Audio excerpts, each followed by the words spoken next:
और व्यूअर्स, अब रुक कर लेते हैं हमारे एक्सक्लूसिव गेस्ट का। हमारे साथ आज मौजूद हैं अभिनेता और अब भारतीय जनता पार्टी के नेता शेखर सुमन, और शेखर सुमन की नई web series super duper hit है। एक नहीं 43 देशों में सुपर हिट है, हीरा मंडी उसका नाम है और वो सुपर डुपर हिट है।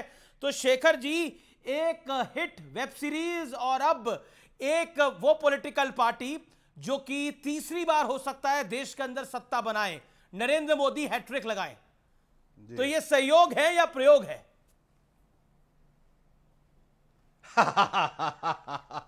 देखिए, एक अभिनेता हमेशा प्रयोग पर ही निर्भर करता है। हीरा मंडी भी एक प्रयोग ही है, उसके कई सीन्स प्रयोग हैं, क्योंकि सेट पे आने पे सीन्स बदल देते थे भंसाली साहब, ये उनकी खासियत है, और फिर हम प्रयोग करते थे।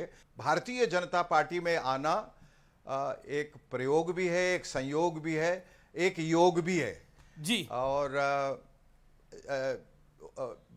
क्या है कि कुछ चीज़ों की आमद ऊपर से होती है और कभी कभी आप खुद निर्णय नहीं ले पाते और अचानक एक दिल की आवाज़ हुक कहीं से उठती है कि आपको ऐसा करना है या करना चाहिए, उसके तहत आप वो तत्पर हो जाते हैं और वो कर देते हैं।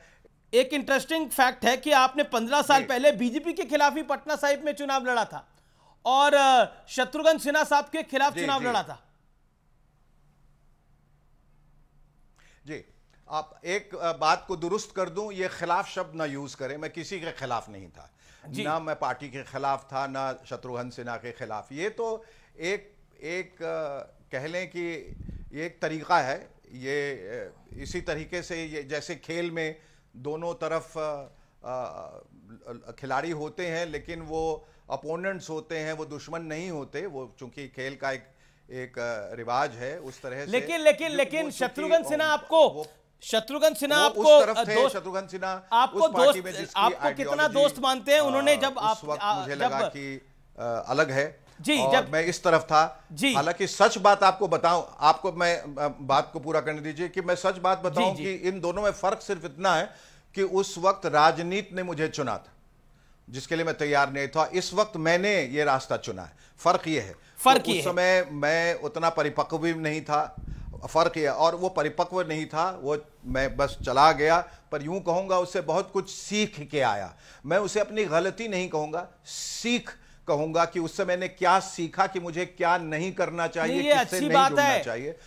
ये अच्छी बात है कि आप लगातार सीखने का प्रयास करते हैं। लेकिन शत्रुघ्न सिन्हा ने कहा कि मेरी हार से क्या सीखे हैं शेखर सुमन। जब उनसे पूछा गया कि अब उन्होंने बीजेपी को ज्वाइन कर लिया है तो उन्होंने कहा कि हो सकता है वो मेरी हार को अब भूल गए हो, मुझसे मिली हार को भूल गए हो।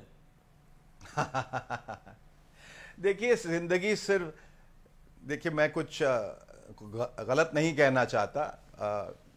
शत्रु जी मेरे बड़े भाई की तरह हैं और बड़ा स्नेह, अब बहुत प्यार उनका रहा है। मैं बहुत सम्मान से उनकी तरफ देखता हूँ, बहुत एहतराम करता हूँ। पर ज़िंदगी सिर्फ हार और जीत का खेल नहीं है, और जिस हार की वो बात कर रहे हैं वो हार तो उन्हें भी मिली उसी पार्टी से, उसी कंस्टिट्यूएंसी से, उसी निर्वाचन क्षेत्र जी, उसी जगह। लेकिन राजनीति तो हार जीत का खेल है। राजनीति के अंदर एक हारता है और दूसरा जीतता है। नहीं, अगर बीजेपी जीतेगी तो कांग्रेस हारेगी, अगर मोदी जीतेंगे तो राहुल गांधी हारेंगे ही। मैं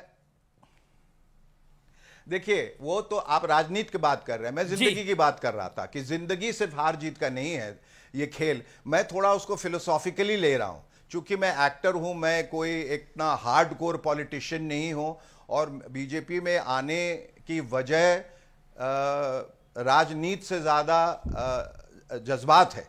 क्या बिहार से चुनाव लड़ना चाहेंगे अगला आप? मैं चुनाव के बारे में अभी सोच ही नहीं रहा हूं। अगर आप मेरी बात समझें तो मैं चाह रहा हूं कि मैं पार्टी का हिस्सा बन के और पार्टी की जो आइडियोलॉजीज हैं, उनका जो फलसफा है, उससे जुड़ के उन पार्टी को या उस ख्यालात को और मजबूत कर सकूं। मेरे ख्याल से प्रधानमंत्री माननीय आदरणीय नरेंद्र मोदी जी ने जो काम किया है, जिस जज्बे के साथ वो निकले हैं, वो वाकई प्रशंसनीय है, सराहनीय। बहुत काम किया है उन्होंने, मैं उस काम से जुड़ना चाहता हूं। शेखर जी, हमारे पास समय इतना ही है।